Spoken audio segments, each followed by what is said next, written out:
श्री राधे राधे। बृहस्पति गुरुवार का दिन देव गुरु बृहस्पति और भगवान विष्णु को समर्पित होता है। हिंदू धर्म में इस व्रत का विशेष महत्व है क्योंकि गुरु को भाग्य, बुद्धि, धन और विवाह का कारक माना गया है। बृहस्पति व्रत की परिचय।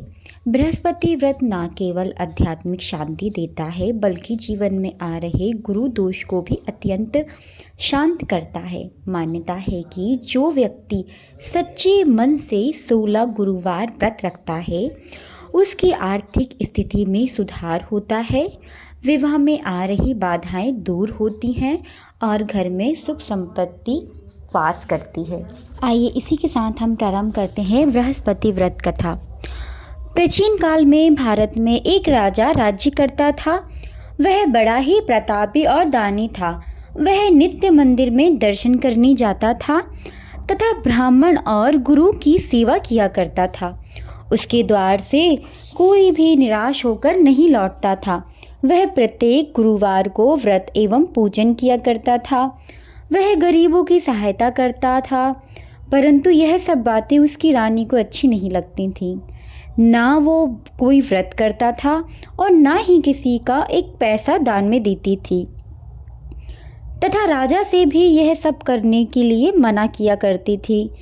एक समय राजा शिकार खेलने वन को गए हुए थे। घर पर रानी और दासी ही थीं। उस समय गुरु बृहस्पति देव एक साधु का रूप धारण कर राजा के दरवाजे पर भिक्षा मांगने के लिए पहुँचे। भिक्षा मांगी तो रानी कहने लगी, हे साधु महाराज, मैं इस दान पुण्य से तंग आ गई हूँ। मेरे घर से तो घर का कार्य ही समाप्त नहीं होता है। इन सब कार्य के लिए मेरे पास कोई समय नहीं है, इसके लिए मेरे पति देव ही बहुत हैं। आप ऐसी कृपा करें कि यह सब धन नष्ट हो जावे तथा मैं आराम से रह सकूं। साधु बोले, हे देवी, तुम तो बड़ी विचित्र हो। संतान और धन से कोई दुखी नहीं होता, इसको तो सभी चाहते हैं। पापी भी पुत्र और धन की इच्छा करता है। अगर आपके पास धन अधिक है तो भूखे मनुष्यों को भोजन करवाओ, प्यासों को प्याऊ लगवाओ, ब्राह्मणों को दान दो, धर्मशालाएं बनवाओ, कुआं, तालाब, बावड़ी, बाग, बगीचे आदि के निर्माण कराओ, निर्धन मनुष्यों की कुंवारी कन्याओं का विवाह करवाओ और अनेकों यज्ञ आदि धर्म करो। इस प्रकार के कर्मों से आपके कुल का और आपका नाम परलोक में सार्थक हो जाएगा एवं स्वर्ग की प्राप्ति होगी। मगर वह रानी इन बातों से खुश ना हुई और वह बोली, हे साधु महाराज, मुझे ऐसे धन की आवश्यकता नहीं जिससे मैं और मनुष्यों को दान दूं तथा जिसको रखने में और उठाने में मेरा सारा समय नष्ट हो, बर्बाद हो जाए। साधु ने कहा, हे देवी, तुम्हारी ऐसी इच्छा है तो ऐसा ही होगा। मैं तुम्हें बताता हूँ, वैसा ही तुम करना। बृहस्पति के दिन घर को गोबर से लीपना, अपने केशों को धोना, केशों को धोते समय स्नान करना, राजा से कहना कि वो हजामत बनवाए, भोजन में मांस और मदिरा खाना, कपड़े धोबी के यहाँ डालना। इस प्रकार 7 बृहस्पति करने से तुम्हारे सब धन नष्ट हो जाएगा। ऐसा कहकर वह साधु महाराज वहाँ से अंतर्ध्यान हो गए। रानी ने साधु के कहे अनुसार वैसा ही किया। 3 बृहस्पतिवार ही बीते थे कि उसका समस्त धन नष्ट हो गया। वह भोजन के लिए दोनों समय तरसने लगे, संसारिक लोगों से भोगों से दुखी रहने लगे। तब राजा रानी से कहने लगा कि रानी, तुम यहाँ पर रहो, मैं दूसरे देश को जाता हूँ क्योंकि यहाँ पर मुझे कोई भी मनुष्य सभी जानते हैं, इसलिए कोई भी कार्य मैं यहाँ नहीं कर सकता। देश चोरी परदेश भी बराबर है। ऐसा कहकर राजा परदेश को चला गया। वह जंगल जाता और लकड़ी काट कर लाता तथा शहर में उसको बेचता। इस तरह अपना जीवन व्यतीत करने लगा। इधर राजा के घर रानी और दासी दुखी रहने लगीं और दासी को 7 दिन हो गए बिना भोजन के व्यतीत किए हुए। तो रानी ने अपनी दासी से बोला, हे दासी, यहाँ पास ही के नगर में मेरी बहन रहती है। वह बड़ी धनवान है। तू उसके पास जा और 5 सेर बेझर मांग ला, जिससे कुछ समय के लिए गुजारा हो जाएगा। इस प्रकार रानी की आज्ञा मानकर दासी उसकी बहन के पास गई। रानी की बहन उस समय पूजन कर रही थी, क्योंकि उस रोज बृहस्पतिवार था। जब दासी ने रानी की बहन को देखा और उससे बोला, हे रानी, मुझे तुम्हारी बहन ने भेजा है, मेरे लिए 5 सेर बेझर दे दो। इस प्रकार दासी ने अनेक बार कहा, परंतु रानी की बहन ने कुछ भी उत्तर ना दिया, क्योंकि उस समय बृहस्पति व्रत की वह कथा सुन रही थी। इस प्रकार जब दासी को कोई भी किसी प्रकार का उत्तर नहीं मिला तो वह वापस चली आई। बहुत दुखी हुई एवं क्रोध भी आया, परंतु वह बिना कुछ कहे लौटकर अपनी रानी के पास आकर बोली, हे रानी, तुम्हारी बहन तो बहुत ही घमंडी है, वह छोटे लोगों से तो बात भी नहीं करती है, इसलिए उसने मेरी बात का कोई उत्तर नहीं दिया। मैं वापस चली आई। रानी बोली, हे दासी, इसमें उसका कोई दोष नहीं है। जब बुरा वक्त आता है तब कोई सहारा नहीं देता। अच्छे बुरे का पता तो आपत्ति काल में ही लगता है। अब जो ईश्वर की इच्छा होगी वही होगा। यह सब हमारे भाग्य का दोष है। इधर उस रानी ने देखा कि मेरी बहन की दासी आई थी, परंतु मैं उससे नहीं बोली। इससे वह बहुत दुखी हो गई। यह सोचकर कथा को सुन और विष्णु भगवान का पूजन समाप्त कर वह रानी बहन के घर गई और अपनी दासी अपनी बहन से कहने लगी, हे बहन, मैं बृहस्पति का व्रत कर रही थी, तुम्हारी दासी गई थी, परंतु जब तक कथा होती नहीं है तब तक उठते नहीं हैं और ना बोलते हैं, इसलिए मैं ना बोली। कहो दासी को क्यों भेजा था? रानी बोली, बहन, हमारी अनाज नहीं है, वैसे तुमसे कोई बात छिपी नहीं है, इस कारण मैंने दासी को तुम्हारे पास 5 सेर बेझर लाने के लिए भेजा था। रानी बोली, बृहस्पति भगवान सभी की मनोकामनाएं पूर्ण करते हैं, देखो शायद तुम्हारे घर में अनाज रखा हो। इस प्रकार का वचन जब रानी ने सुना तो वह घर के अंदर गई और वहां देखा तो एक घड़ा बेझर का भरा मिल गया। तब वह रानी और दासी बहुत खुशी हुई और दासी कहने लगी, हे रानी, देखो, वैसे हमको जब नहीं मिलता है तो हम रोज़ ही व्रत करती हैं। अगर इनसे बृहस्पति व्रत की विधि और कथा पूछ ली जाए तो हम रोज़ व्रत करेंगे। अगर इनसे बृहस्पति व्रत की विधि और कथा पूछ ली जाए तो हम भी यह व्रत किया करेंगे। तब उस रानी ने अपनी बहन से पूछा कि हे बहन, बृहस्पतिवार के व्रत किस कथा कैसे तथा यह व्रत कैसे करनी चाहिए? तब रानी बहन ने कहा, बृहस्पति के व्रत में चने की दाल मुनक्का से विष्णु भगवान का केले की जड़ से पूजन करें तथा दीपक जलावें, पीला भोजन करें तथा कहानी सुनें। इससे बृहस्पति भगवान प्रसन्न होकर अन्न, धन, पुत्र व धन देते हैं। इस प्रकार रानी और दासी दोनों ने निश्चय किया कि बृहस्पति भगवान का पूजन जरूर करें। 7 दिन बाद जब बृहस्पति आया तो उन्होंने व्रत रखा। गुड़शाल से जाकर चना गुड़ बीन लाई तथा उसकी दाल से केले की जड़ तथा विष्णु भगवान का पूजन किया। अब भोजन पीला कहाँ से आवे? बेचारी बड़ी दुखी हुई, परंतु उन्होंने व्रत किया था, इस कारण गुरु भगवान प्रसन्न थे, तो वह 2 थाली में सुंदर पीला भोजन लेकर आए और दासी को देखकर बोले, हे दासी, तुम्हारी और रानी के लिए भोजन है, तुम दोनों कर लेना।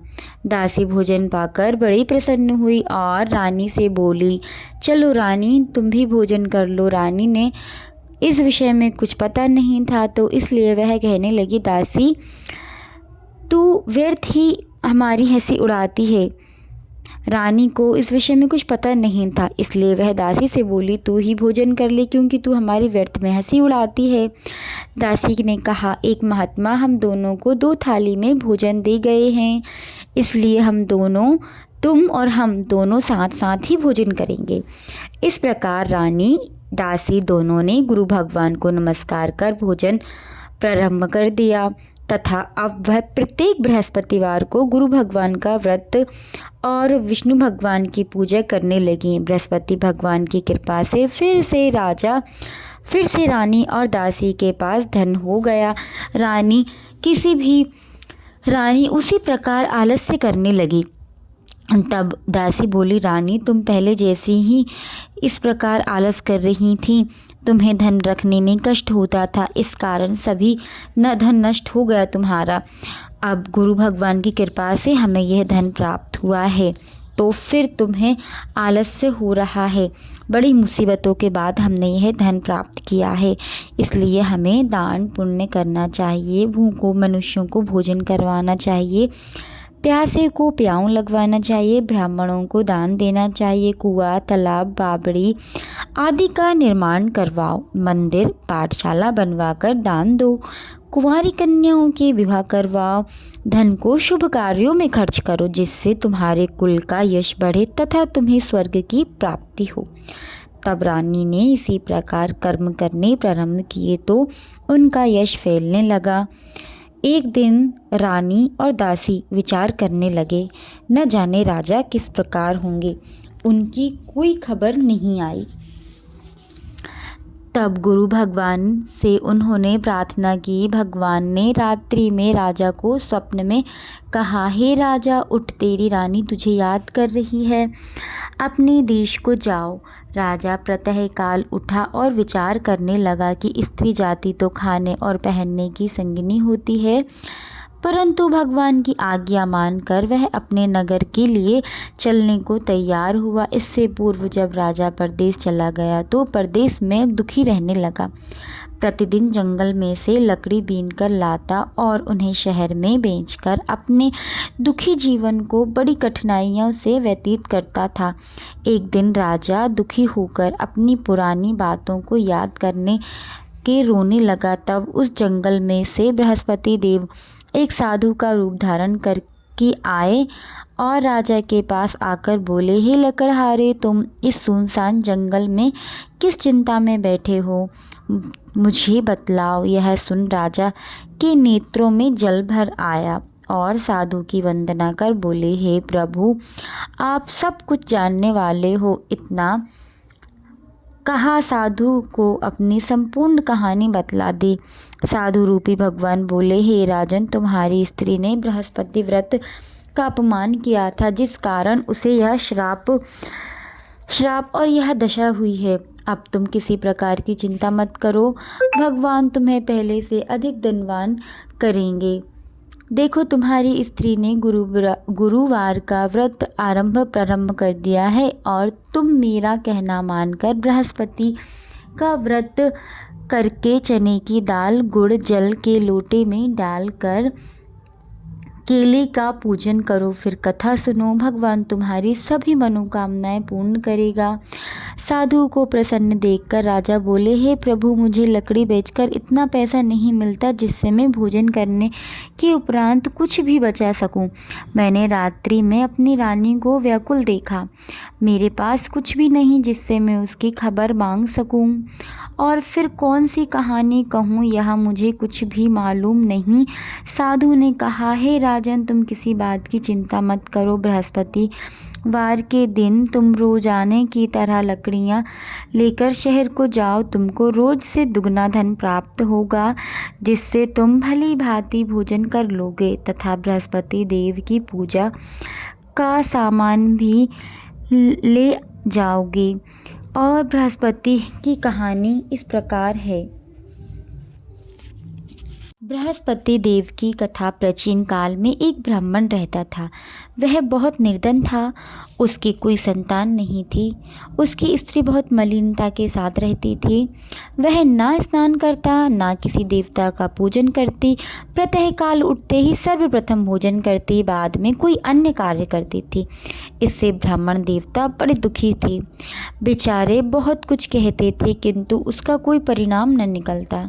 भगवान की कृपा से ब्राह्मण की स्त्री के कन्या रूपी रत्न पैदा हुआ और वह कन्या अपने पिता के घर में बड़ी होने लगी। वह बालिका प्रातः स्नान करके विष्णु भगवान का जाप करती थी तथा बृहस्पतिवार को व्रत भी किया करती थी। उसने पूजा पाठ को समाप्त कर स्कूल जाती और अपनी मुट्ठी में जो भर कर ले जाती और उसको पाठशाला के मार्ग में डालती जाती। तब ये स्वर्ण के हो जाते। लौटते समय उनको बीनकर घर को ले आती थी। एक दिन वह बालिका सूप में उन सोने के जौ को साफ कर रही थी, फटक कर साफ कर रही थी। उसके पिता ने देख लिया और कहा, बेटी, सोने के जौ तो सोने के सूप में फटकना चाहिए। दूसरे दिन गुरुवार था। इस कन्या उस दिन व्रत रखा और बृहस्पति देव से प्रार्थना करके कहा, हे प्रभु, मैंने आपकी पूजा सच्चे मन से की हो तो मेरे लिए सोने का सूप दे दो। बृहस्पति देव ने उसकी प्रार्थना स्वीकार कर ली। रोजाना की तरह वह कन्या जो फैलाती हुई जाने लगी। जब लौटकर जो बीन रही थी तो बृहस्पति देव की कृपा से सोने का सूप मिला। उसे वह घर ले आई और उसे जो साफ करने लगी, परंतु उसकी माँ का वही ढंग रहा। एक दिन की बात है कि वह कन्या सोने के सूप में सोने के जौ साफ कर रही थी। उस समय शहर के राजा का पुत्र वहाँ से होकर निकला। इस कन्या के रूप और कार्य को देखकर वह मोहित हो गया तथा अपने घर आकर भोजन तथा जल त्याग कर उदास ही लेट गया। राजा को जब इस बात का पता लगा तो अपने मंत्रियों के साथ उसके पास गए और बोले, हे पुत्र, तुम्हें किस बात का कष्ट है? किसी ने तुम्हारा अपमान किया है अथवा कोई और कारण हो तो कहो, मैं वही करूँगा जिससे तुम्हें प्रसन्नता हो। अपने पिता की राजकुमार ने बातें सुनी तो वह बोला, पिताजी, आपकी कृपा से मुझे कोई दुख नहीं। किसी ने मेरा अपमान नहीं किया, परंतु मैं उस लड़की के साथ विवाह करना चाहता हूँ जो सोने के सूप में सोने के जौ साफ कर रही थी। यह सुनकर राजा आश्चर्य में पड़ गया और बोला, बेटा, इस तरह की कन्या का तो पता तुम ही लगाओ, मैं उसके साथ तेरा विवाह अवश्य करवा दूंगा। राजकुमार ने उस लड़की के घर का पता लगवाया। तब मंत्री उस लड़की के घर गए और ब्राह्मण देवता को सभी हाल बतलाया। ब्राह्मण देवता राजकुमार के साथ अपनी कन्या का विवाह करने के लिए तैयार हो गए। विधि विधान के अनुसार ब्राह्मण की कन्या का विवाह राजकुमार के साथ हो गया। कन्या के घर से जाते ही पहले की भांति उस ब्राह्मण देवता के घर में गरीबी का निवास हो गया। अब भोजन के लिए भी अन्न बड़ी मुश्किल से मिलता था। एक दिन दुखी होकर ब्राह्मण देवता अपनी पुत्री के पास गए। बेटी ने पिता दुखी अवस्था को देखा और अपनी माँ का हाल पूछा। तब ब्राह्मण ने सभी हाल कहा। कन्या ने बहुत सा धन देकर अपने पिता को विदा कर दिया। इस तरह ब्राह्मण का कुछ समय सुखपूर्वक व्यतीत हुआ। कुछ दिन बाद फिर वही हाल हो गया। ब्राह्मण फिर अपनी कन्या के यहाँ गया और सभी हाल कहा तो लड़की बोली, हे पिताजी, आप माता जी को यहाँ लिवा लाओ, उन्हें विधि बता दूंगा जिससे गरीबी दूर हो जाएगी। वह ब्राह्मण देवता अपनी स्त्री को साथ लेकर पहुँचे तो पुत्री अपनी माँ को समझाने लगी, हे माँ, तुम प्रातः काल उठकर सर्वप्रथम स्नान आदि करके विष्णु भगवान का पूजन करो तो सब दरिद्रता दूर हो जाएगी।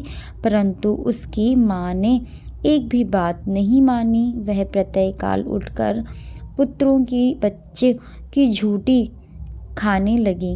यह देखकर उसकी पुत्री को बहुत दुख हुआ, बहुत गुस्सा भी आया और रात को एक कोठरी से सभी सामान निकालकर उसमें अपनी माँ को बंद कर दिया।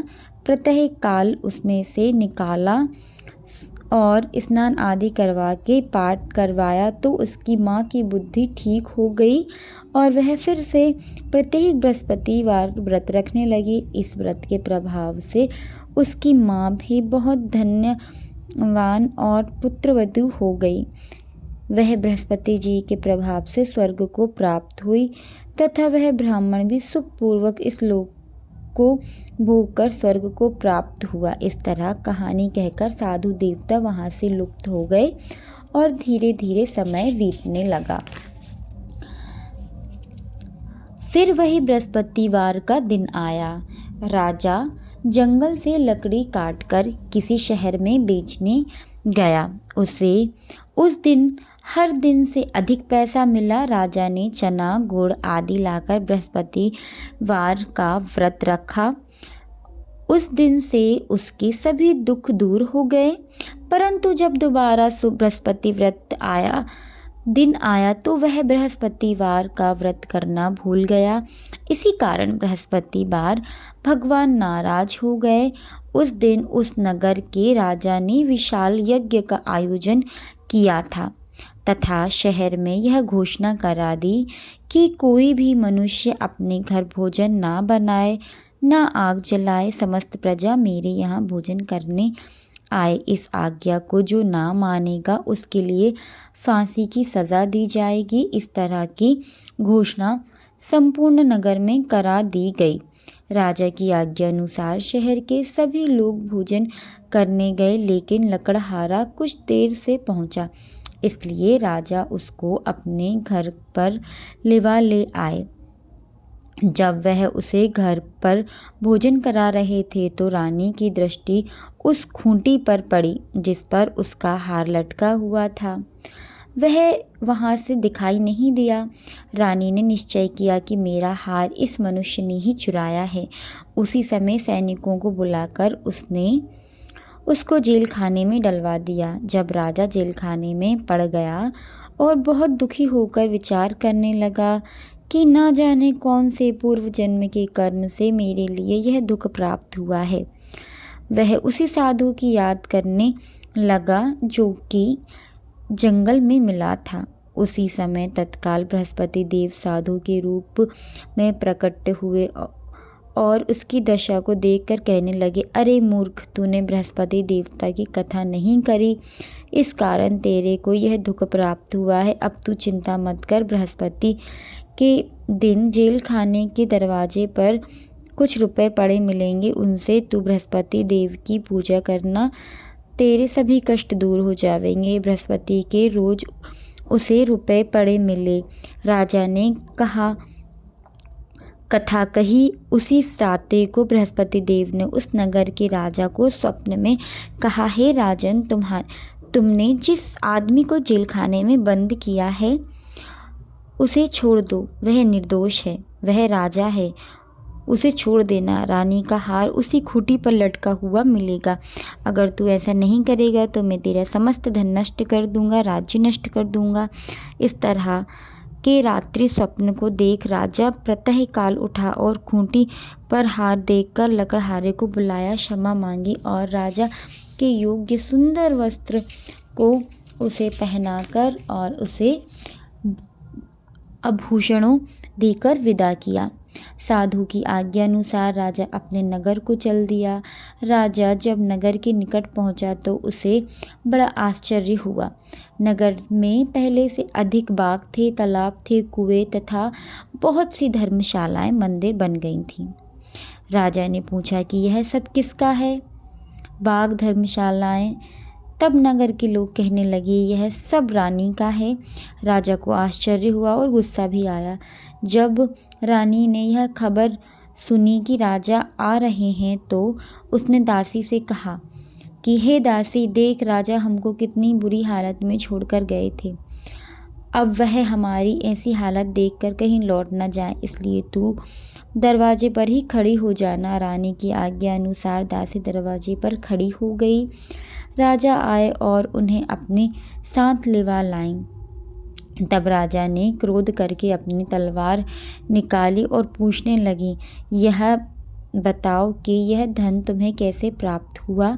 तब उन्होंने कहा कि हमें यह सब धन बृहस्पति देव के व्रत के प्रभाव से प्राप्त हुआ है। राजा ने निश्चय किया कि 7 रोज बाद तो सभी बृहस्पति देव का पूजन किया करते हैं, परंतु रोजाना दिन में 3 बार कहानी करूँगा तथा रोज व्रत किया करूँगा। अब हर समय राजा के दुपट्टे में चने की दाल बंधी रहती तथा वह दिन में 3 बार कहानी कहता। एक रोज राजा के विचार किया कि चलो अपनी बहन के यहाँ हो आमे। इस तरह निश्चय कर राजा घोड़े पर सवार होकर अपनी बहन के घर के लिए निकला। मार्ग में उसने देखा कि कुछ आदमी एक मुर्दे को लिए जा रहे थे। उन्हें रोककर राजा कहने लगा, अरे भाइयों, मेरी बृहस्पति व्रत की कथा सुन लो। वे बोले, हमारा आदमी मर गया है, तुझे अपनी कथा की पड़ी है। राजा ने दाल निकाल ली और कथा कहने लगा।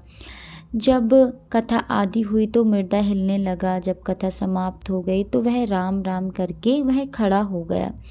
आगे मार्ग में उससे एक किसान खेत में हल चलाता मिला। राजा ने उसे देखा और उससे बोला, अरे भाई, तुम मेरी बृहस्पति की कथा सुन लो। किसान बोला, जब तक मैं तेरी कथा सुनूंगा तब तक मैं 4 हरे जोत के आऊँगा। जा अपनी कथा किसी और को सुनाना। इस तरह राजा आगे चलने लगा। राजा ने हटते ही बैल पछाड़ खाकर गिर गए। तब उसकी माँ उसी समय रोटी लेकर आ रही थी। उसके पेट में बहुत तेज दर्द हुआ और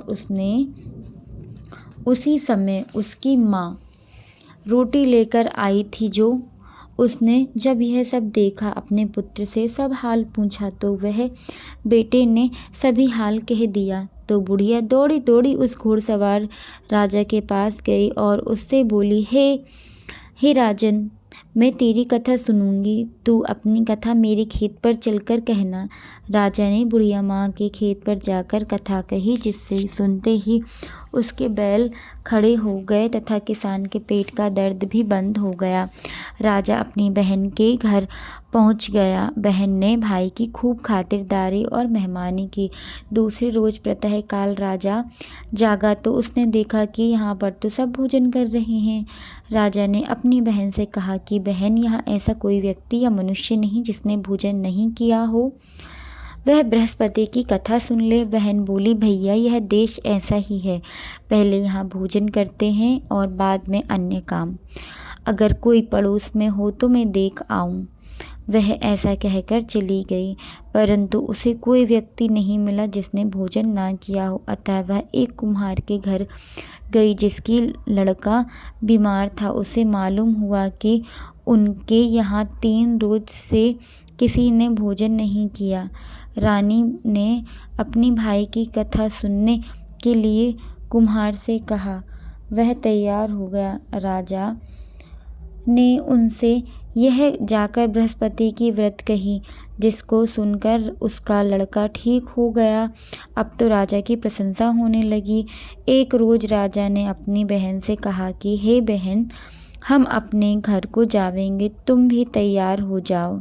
राजा की बहन ने अपनी सास से पूछा तो सास बोली, हाँ चली जा, परंतु अपने लड़कों को मत ले जाना, क्योंकि तेरे भाई के कोई औलाद नहीं है। बहन ने अपने भाई से कहा, हे भैया, मैं चलूँगी, परंतु कोई बालक नहीं जाएगा। राजा बोला, जब कोई बालक नहीं चलेगा तब तू चलकर क्या करेगी। वह बड़े दुखी मन से राजा अपने नगर को लौट गया। राजा ने अपनी रानी से कहा, हम निर्वंशी राजा हैं, हमारा मुंह देखने का धर्म नहीं है। और इस उदासी के कारण उसने कुछ भोजन भी नहीं किया। रानी बोली, हे स्वामी, हे बृहस्पति देव, हमें औलाद अवश्य देंगे।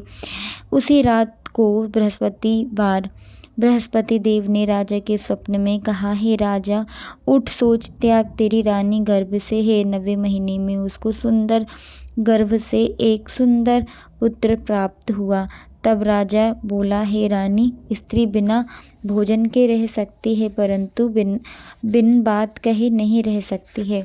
इसलिए जब मेरी बहन आवे तो तू उससे कुछ मत कहना।